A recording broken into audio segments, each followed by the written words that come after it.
bonjour à tous tout le monde, c'est Captain Weeds et allez on se retrouve comme prévu pour la dernière parution du Captain Tsubasa Magazine volume 5, donc qui est sorti ce début du mois, que j'ai reçu très récemment avec cette petite erreur de date.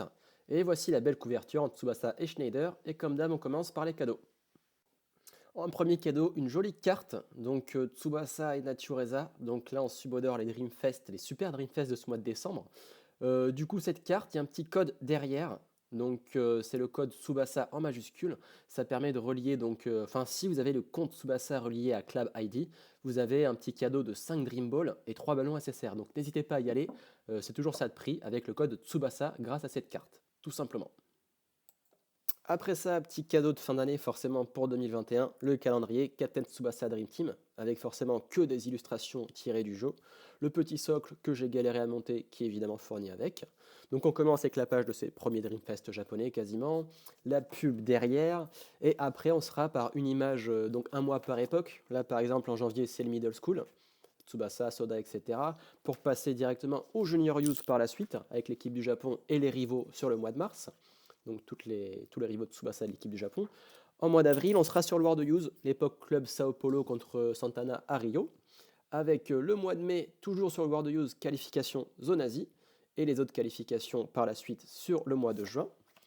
En mois de juillet, on sera sur les phases finales, on reconnaît les équipes, Brésil, Suède, Hollande, donc à partir des quarts de finale, même si la Hollande, on les voit genre une demi-page sur le World Youth, avant de passer sur l'époque Road to 2002, 2002 pour août et septembre, pardon. J'ai oublié de préciser que sur chaque jour de l'année, il y a les anniversaires des joueurs concernés. Notamment, moi, c'est le 1er septembre, comme Chana Kansawat. Bon, c'est pas forcément glorieux, mais c'est pas très grave. Mois d'octobre, on passe sur le Golden 23. Tsubasa en arrière, vu qu'on ne le voit pas trop pendant cette période-là. Ensuite, au mois de novembre, on passe enfin sur les Rising Sun, donc les Jeux Olympiques à Madrid, avec toujours les rivaux de Tsubasa. Et là, l'époque où on en est en ce moment, avec l'Espagne, l'Allemagne et le Brésil, pour les derniers Final Four de cette équipe, de cette compétition. Pardon. Cette belle couverture, donc duel entre Captain Tsubasa, Ozora et Karl-Heinz Schneider. Donc on va commencer par cette date. Donc maintenant ils mettent la date du mois d'après à ce qui paraît, donc 3 janvier 2021. Écoutez, pourquoi pas. Ensuite l'interview de Kengo Nakamura, donc un joueur de Kawasaki Frontale, interviewé par Yoichi Takahashi. Le troisième épisode de Captain Tsubasa Memories, donc toujours avant son déménagement à la Nankatsu. Le match qui va être le gagnant, qui va être le plus fort. Enfin, à la fin du match, pardon, j'ai spoilé, mais c'est pas grave, entre le Japon et l'Allemagne. Et on va commencer par ouvrir ces premières pages. Donc là, c'est la première double page. Une petite pub pour le jeu Jikyo Powerful Soccer qui a fait une collab avec Captain Tsubasa. Donc maintenant, les joueurs sont jouables dans cette application. Alors le jeu a l'air sympa, mais je vous cache pas que j'ai toujours pas téléchargé et je l'ai pas testé, mais on verra ça par la suite. Ensuite, on a évidemment le sommaire du magazine avec le début de l'interview de Kengo Nakamura, donc ce joueur des Kawasaki Frontale depuis environ 17 ans aujourd'hui, qui est évidemment fan de Captain Tsubasa et qui, comme il le dit, Captain Tsubasa, c'est ma Bible. Et il expliquera pourquoi ça l'a aidé dans son parcours par la suite. Donc ce joueur, Kengo Nakamura, même si ça inscrit Nakamura Kengo, c'est pas très grave, interviewé par Yoichi Takahashi, enfin Takahashi Yoichi, du coup pareil dans ce sens-là. Donc voilà, donc l'interview commence. Il explique qu'il adore Misaki. Il explique également qu'il a toujours eu Captain Tsubasa à ses côtés. Mais bon, comme les premiers interviews, bon, forcément, il n'a pas interviewé des joueurs qui ne sont pas fans de Captain Tsubasa. Donc ça explique juste l'intérêt que le joueur a sur ce manga-là, tout simplement. Que ça a toujours été à ses côtés, qu'il a toujours suivi et encouragé sur le sport. Donc voilà, ce joueur, c'est un international japonais qui joue encore aujourd'hui à 40 ans au club de Kawasaki et depuis 2003. Donc comme je disais avant, une grosse légende du club, double page là-dessus et avec le message de soutien du sensei Takahashi pour le joueur. Ensuite vient, comme dans les précédents magazines, où on a eu des interviews du personnage, donc Kojiro Yuga, Tsubasa Ozora, etc. Cette fois-ci, c'est Misaki Taro, avec cette jolie illustration de Misaki avec son maillot du Japon, où on parle évidemment de son parcours, de ses premiers mois, donc où il déménage, premières années, pardon, où il déménageait beaucoup, il acceptait sa vie comme ça, et où il se faisait des amis un petit peu partout. Oui, c'est comme ça qu'il a évolué son football aussi. Avec ça, jusqu'à son parcours dans les Jubilo Iwata, qui je rappelle est une équipe de J-League 2 cette année au Japon. Et c'est pas le cas dans Captain Tsubasa. Donc voilà, et tous ces souvenirs de l'histoire de Taro Misaki. Ensuite, donc je suis passé en mode vertical pour éviter la première page du nouveau chapitre, pour pas vous spoiler tout de suite. Donc là, on reprend les 14 premiers tomes de Captain Tsubasa Rising Sun avec toutes les couvertures. Donc tome 1 à 13 avec cette fameuse couverture du tome 10 que j'aime beaucoup, leur nouveau tir de Tsubasa et Mizaki. Et avec ce dernier volume sorti qui est donc le tome 14 que voici directement sur la page et que j'ai également forcément commandé. Donc voilà, donc vous êtes prêts, attention, ça va partir.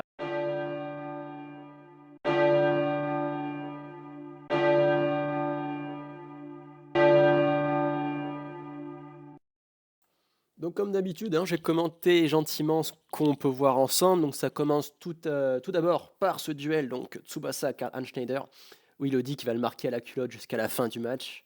Et là, donc la première double page couleur hyper jolie entre Tsubasa et toujours KHS, où il lui dit qu'en fait, je vais briser tes rêves et que c'est nous qui allons gagner. Donc venant de Tsubasa, je trouve ça étonnant, mais la double page est juste sublime. Je kiffe. Le match continue, donc ballon sur Ishizaki qui se fait presser par deux Allemands. Donc au niveau stratégie, Mizugi dit qu'il faut rester en défense au cas où il y a un contre et que Ishizaki doit jouer la montre donc en dribblant. Mais bon, évidemment, les dribbles Ishizaki, c'est pas son fort et forcément, qu'est-ce qui se passe? Il perd évidemment le ballon qui est récupéré par Gete. Donc Gote, il le prononce Gete hein, en japonais, donc pas Goto et encore moins Gozo, qui la passe à Chester directement et qui forcément va aller viser son buteur favori qui est marqué mano à mano par Tsubasa. Mais comme il est marqué, il va le passer du coup à son autre grand buteur, Margus, directement au duel avec Jito qui renvoie le ballon.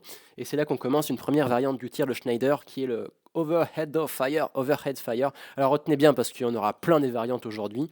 Et Tsubasa qui arrive en contre directement. Donc Schneider qui est en train de perdre son duel face à Tsubasa. Pour changer, Tsubasa ne perd jamais.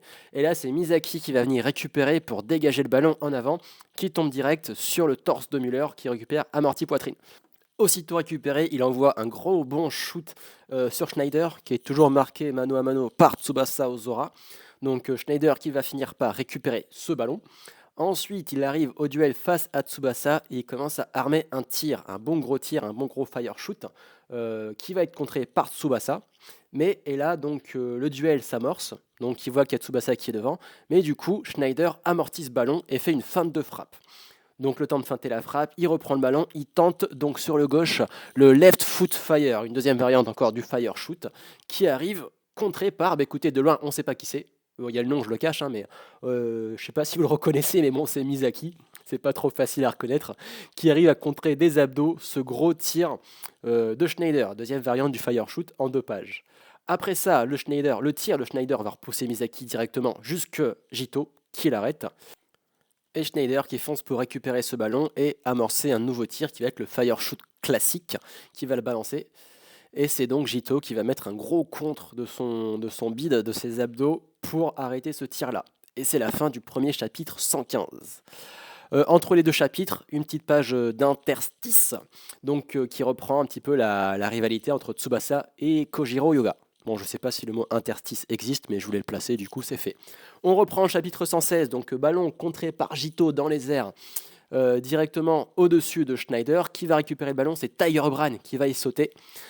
Toujours des doubles pages, donc il y a beaucoup de doubles pages dans ces 3 chapitres-là. Tiger Bran qui reprend le ballon et qui l'envoie à Margus, bien devant. Margus qui va récupérer avec son jeu de tête habituel pour la passer. Pour la passer à qui? Le suspense est total. Eh ben non, il n'y a pas de suspense vu que c'est Schneider forcément. Schneider qui fonce récupérer ce ballon pour aller taper un bon gros shoot dans ce bon vieux Morizaki qu'on n'a pas encore vu jusqu'à aujourd'hui. Tous les joueurs sont en panique, donc ils savent que c'est le dernier tir de Schneider, la dernière chance de marquer. Donc ils sont un peu en panique au niveau de la défense japonaise aussi. Le coach allemand, toujours le père de Schneider, qui se demande s'il va y arriver, est-ce que ça va être bloqué. Et là, Schneider arrive au duel avec Tsubasa. Il va taper un bon gros running fire, encore une variante du fire shoot, qui va être contré par Tsubasa sur cette magnifique double page qui manque d'arrière-plan. Mais après ça, du coup, toujours un duel à égalité donc entre Tsubasa et KHS. Mais là, KHS n'a pas sorti sa dernière carte puisqu'il nous ressort une autre variante du Fire Shoot qui va être le Power Fire. Et là, Tsubasa se rend compte qu'il n'a absolument plus de puissance et pas assez de force pour contrer l'empereur allemand. Et c'est pour ça que Yoga débarque, apparaît directement et qui dit que Pawa Nara Oremo Maken, c'est-à-dire en gros si c'est une question de pouvoir, de puissance, moi je perds pas. Nani Schneider qui est dégoûté, qui continue. Et Yuga qui arrive à contrer Schneider. Donc Tsubasa n'a pas réussi à le prendre au duel seul à seul. Après ça, Tsubasa, ce traître, profite de l'inattention de Schneider pour piquer le ballon et repart en contre-attaque directe. Donc il fonce comme à son habitude, il va directement vers les buts, il va dribbler quelques Allemands de passage, vu que pour lui ça représente rien du tout. Ça commence par Chester, il esquive son tacle avec une facilité déconcertante. Ensuite Tiger Brand qui tente de le plonger aussi, mais Tsubasa se sert en fait de sa jambe comme d'un tremplin pour sauter, ce qui est tout à fait logique. Il arrive dans les airs, il repose le ballon, il revient sur le sol et il continue sa course. Donc là il se dit que maintenant pour son équipe il doit marquer, vu qu'il n'a pas réussi à marquer Schneider tout seul et qu'il a arrêté grâce à Yuga, Misaki et Jito, il faut aller jusqu'au bout. Donc Müller qui voit ça arriver et qui repart dans ses cages, il sait très bien que Tsubasa est dangereux et qu'il faut se tenir prêt face à lui. Après ça, Tsubasa nous fait une Diaz, donc il repart de son côté défensif pour remonter tout le terrain et passer tout le monde, toute l'équipe allemande, un par un, sans pitié, jusqu'à arriver jusqu'à ce géant, ce Kyojin de Müller face dans la surface de réparation. Il arrive, donc Müller est avancé dans sa surface, Tsubasa arrive au bout, il n'y a personne entre les deux, qu'est-ce qui va se passer? Et c'est comme ça qu'on termine ce deuxième chapitre de ce tome, donc le chapitre 116, et on se retrouve pour le 117.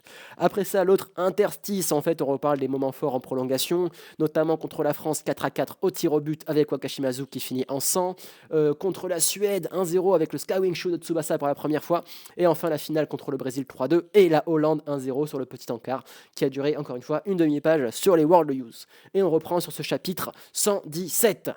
Tous les joueurs allemands sont choqués, ils savent très bien ce qui va se passer si Tsubasa continue comme ça. On voit un peu tous les joueurs allemands et surtout Michael, le fameux qui commente le duel, Tsubasa-Müller, il sait très bien que Tsubasa est un génie. Müller qui va provoquer Tsubasa à une main. N'oublions pas qu'il est blessé à la main gauche et qu'il n'a plus que sa main droite pour arrêter Tsubasa. Tsubasa, en manque de stamina, commence à trébucher, à galérer, il n'a plus de puissance et il va tenter un bon vieux tir. Mais lequel est-ce? Et en fait, on s'aperçoit que sur ce tir-là, Tsubasa va tenter un petit effet brossé donc au sol. On voit qu'Ishizaki intervient en disant tiens, est-ce que c'est? Oui, c'est ça en fait, parce qu'on voit par la suite sur ce flashback que quand ils sont entraînés avec le nouveau tir combi de Tsubasa et Misaki, Ishizaki racontait son enfance en faisant des ricochets sur le lac et il voulait en tenter un avec le ballon. Donc Tsubasa se dit ah tiens, c'est marrant, j'essaie de le faire encourbé sur la plage avec ces effets-là, on va voir ce que ça donne. Et du coup, donc il tente, ça fait un espèce de tir-passe, donc hyper brossé avec des effets ricochets, donc plusieurs rebonds. Et il se dit, c'est cool, ça peut être autant un tir qu'une passe pour la suite, ça peut être intéressant en gros quoi. Et donc, il le tente pour la première fois en match officiel, ce fameux tir brossé qui a un nom à rallonge. Donc, il le tente face à Müller. Müller, surpris, regarde sur le côté. Et en fait, là, Ishizaki propose un nom qui est donc le La Colonia Kaigan Atlantic Ocean Mizukiri Shoto. Donc, Lon Tsubasa se dit qu'est-ce que c'est que ce truc? Et en fait, en gros, Ishizaki qui dit que c'est comme c'est lui qui a trouvé ce tir pour Tsubasa, c'est à lui de le baptiser. Et en gros, il donne le nom de l'emplacement où ils sont. Donc un truc super long, hein, le lac de Cologne, Atlantique, etc. Ça fait un peu chier. Mais ce titre super long est donc le nouveau tir de Tsubasa qui va tenter immédiatement face à Müller. Donc Tsubasa no Tsubasa Kuno, donc c'est le tir de Tsubasa, le lac Cologne, Kaigan, Atlantique, blablabla. Donc le petit brossé sur une des dernières pages en couleur. 3-4 rebonds autour de Müller. Müller ne peut rien faire. Donc Tsubasa se demande qu'est-ce qui va se passer. Les rebonds. On voit les gros plans sur tous les joueurs, sur le coach allemand, Tsubasa au sol. Le suspense est total, il doit rester 10 secondes avant la fin du match, sachant que je rappelle qu'il y a 6-5 pour le Japon à ce match-là. Tous les joueurs, que ce soit le staff, arrivent et au final, les derniers rebonds, donc vous avez vu l'image, c'est un peu spoilé. Schneider, Ishizaki content, Schneider choqué, Chester, Yuga, Kimata, Nihon no Goru, et Tsubasa qui arrive à marquer le but de la délivrance au Japon, qui termine ce match par 7-5 face au géant Kyojin Müller. Et c'est comme ça que le match se termine enfin. Yuga choqué. Nanda yo, Nanda, Tsubasa no ima no shoto wa. Qu'est-ce que c'est que ce putain de tir de Tsubasa là de maintenant? Qu'est-ce qu'il nous a fait? Et au final, c'est le nouveau tir de Tsubasa qui arrive à marquer face à Müller. Mais là, l'arbitre regarde sa montre ici. Qu'est-ce qui se passe? Hors-jeu, faute, but, on ne sait pas qu'est-ce qui va se passer. Et là, ensuite, la délivrance pour le Japon ou pas? Et oui, c'est la fin du match, enfin, sur ce terrain à Madrid. Ce match interminable de je ne sais combien de chapitres, tout autant passionnant, entre le Japon et l'Allemagne, par 7-5 sur ce magnifique score, ce gros score de match.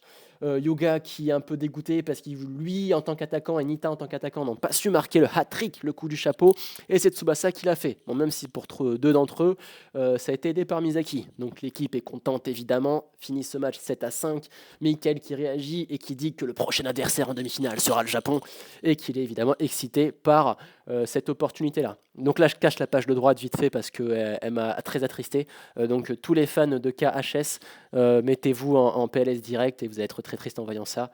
Et on voit en fait le Kaiser en larmes qui est dégoûté d'avoir perdu 7-5 contre le Japon avec ses derniers mots pour son pote Suman Karotsu. Donc pardon Kart, j'ai pas tenu ma promesse en gros.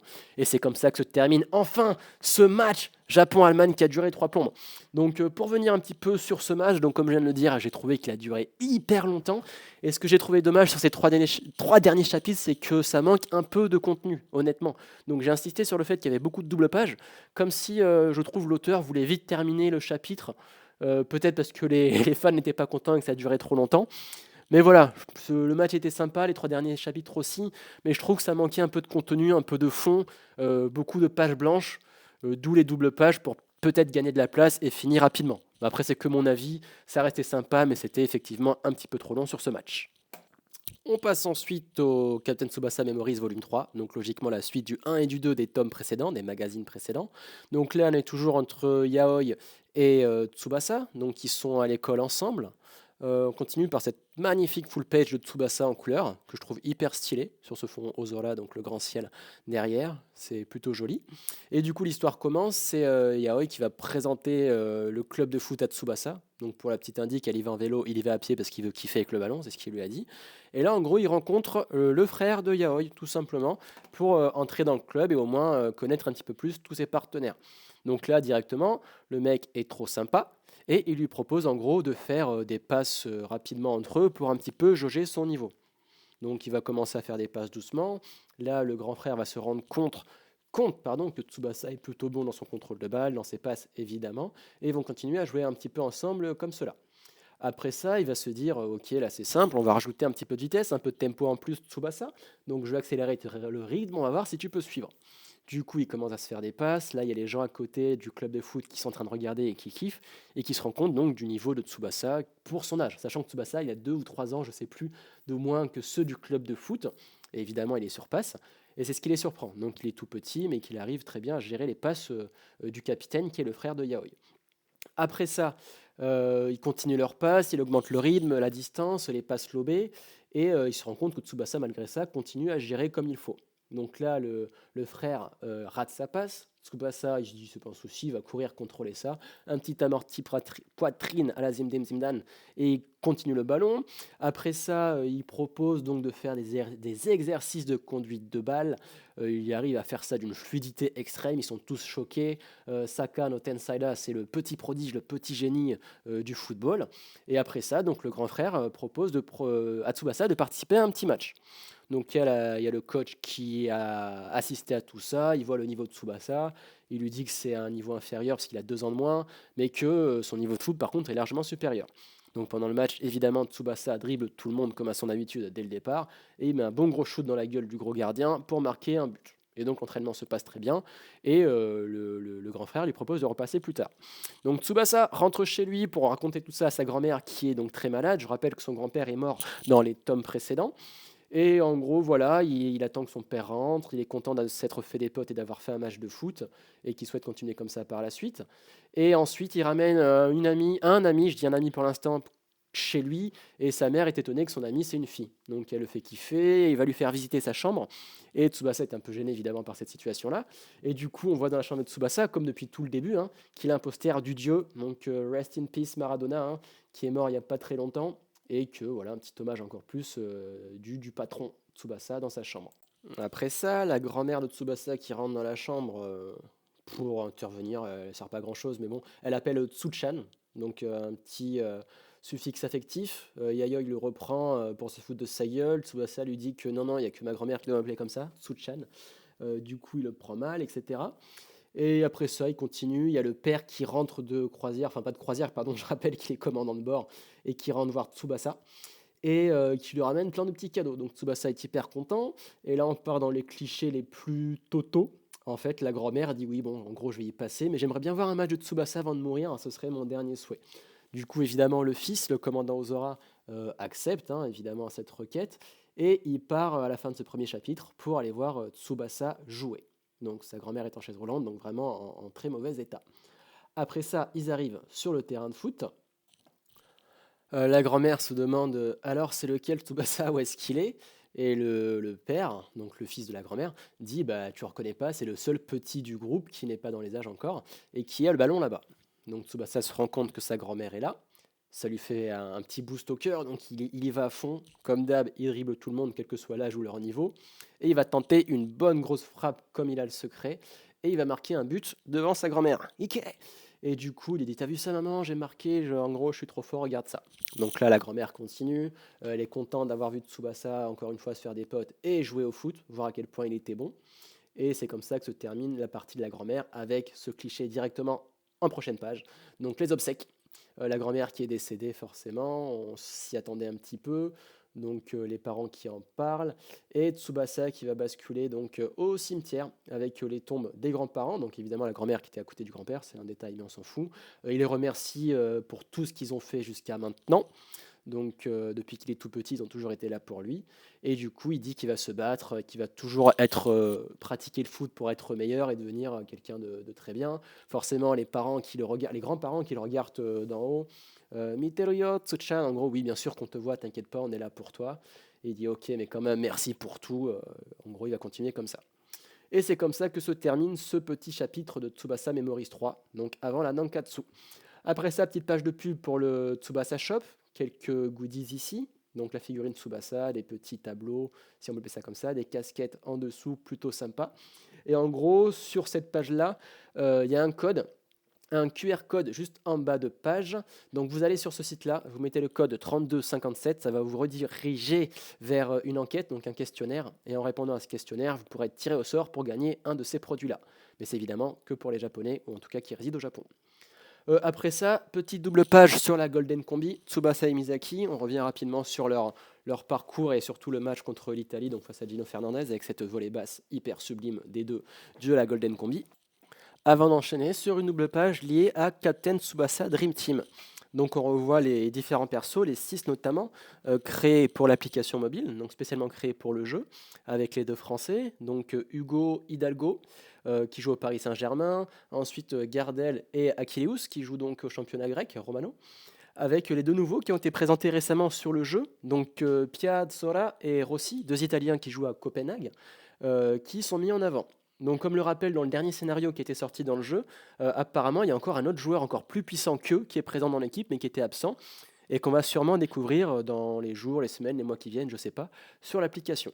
Après ça, cette fameuse carte, donc comme je vous l'ai dit précédemment, la carte Tsubasa et Natureza, sur le côté gauche, juste là, avec lesquelles vous pouvez relier votre compte Tsubasa au compte Club ID directement pour avoir donc 5 Dream Ball et 3 ballons SSR. C'est pas grand chose, mais c'est toujours bien quand c'est gratuit. La double page entre le Powerful Jiki Osaka et Captain Tsubasa. Donc là, on voit un petit peu les personnages directement en collaboration avec le jeu. Donc il y a Wakashimazu et Yuga au-dessus, juste là, qui sont plutôt sympas. J'aime bien les illustrations, je trouve ça stylé. Mizugi, Nita, Misaki et encore Matsuyama et Ishizaki dans ce jeu-là. Donc les principaux. Ça continue par la suite encore, comme toutes les fins de magazine, avec les doubles pages concernant les performances du club de la Nankatsu SC, donc club co-dirigé par Yoichi Takahashi-san, d'où les pubs constantes sur ce thème-là, et avec les différents résultats positifs des derniers jours, des dernières semaines. Après ça, encore une fois, la pop-up parade figurine. Donc on avait quelques plans, quelques schémas sur les premières périodes, premiers magazines. Là, on voit enfin qu'il s'agira de Tsubasa, donc époque école, si je dis pas de bêtises, qui sera présente, très disponible, donc sur un prix unique, toutes les figurines pop-up parade, de 3900 yens, avec 17 cm de hauteur. Le concours d'illustration, donc principalement, je pense, destiné aux enfants, mais on se moque pas, on regarde. Sauf le Matsuyama, qui est plutôt stylé, que j'aime bien sur le côté, là. Et voilà, si vous voulez y participer, il y a une page Twitter qui est dédiée, donc Tsubasa PR, où vous pouvez envoyer sur l'adresse postale, et pour aller jusqu'au Japon, ça va être compliqué. Et pour terminer, les deux dernières pages du magazine, donc la pub pour le prochain magazine volume 5, le 4 février pardon, 2021, la suite de Rising Sun évidemment, un Captain Tsubasa Memories volume 4, la suite de son avant-déménagement à la Nankatsu, la pub Collaboration Watch avec Lockman, donc la jolie montre au bras, au poignet de Takahashi-san, 100 exemplaires dans le monde à 72 800 yens, soit environ 600 euros. Pour terminer sur ces deux pages-là. Et pour terminer, la dernière page qui est également magnifique. Donc deux personnages, Natsureal et Tsubasa Barsa. Donc deux personnages de club qui vont, j'espère, arriver très bientôt sur Captain Tsubasa Dream Team. Donc pour l'instant, on pense que c'est un super Dream Fest, mais bon, on verra ça avec le temps. Et voilà, bah, j'espère que la vidéo vous a plu, hein. N'hésitez pas à laisser vos commentaires, à dire ce que vous en avez pensé, que ce soit positif ou négatif, à liker, à partager si ça vous a plu, donc ça fera toujours plaisir. Et voilà, donc moi j'ai bien aimé ce magazine, même si à l'image des 3 derniers chapitres parus dans ce même magazine, je trouve que il est un petit peu vide au niveau du contenu. Donc on ressasse un petit peu ce qui s'est passé sur les premiers volumes, avec les interviews des personnages, avec des chapitres qui sont un petit peu étirés pour gagner de la place, et je trouvais ça dommage, tout simplement. Sachant que dans les précédents magazines, il y avait des articles sur la G-League ou d'autres choses hyper intéressantes qui n'ont pas été le cas là-dessus. Et pareil pour les Memories, on est encore sur Captain Tsubasa qui déménage avant la Nankatsu, et ça aurait été sympa de voir d'autres personnages, notamment l'enfance, je sais pas, de Yuga ou d'autres personnages, peu importe, hein, qui auraient pu être très intéressants. Contrairement à ça, sachant que sur le prochain numéro, ce sera encore Tsubasa avant la Nankatsu, donc je trouve ça dommage. Ou même juste des illustrations inédites, hein, des nouveaux personnages, ça aurait pu être sympa. Pas forcément des nouveaux persos, mais même des anciens, hein, avec de nouvelles images, dans leurs images de clubs respectifs, etc. Ça pourrait être sympa. Mais bon, voilà. En tout cas, c'était juste mon avis. Encore une fois, merci d'avoir regardé cette vidéo. Et je vous dis à très bientôt pour certainement le volume 6 le 4 février du coup. Allez, à bientôt. Ciao tout le monde. Bye.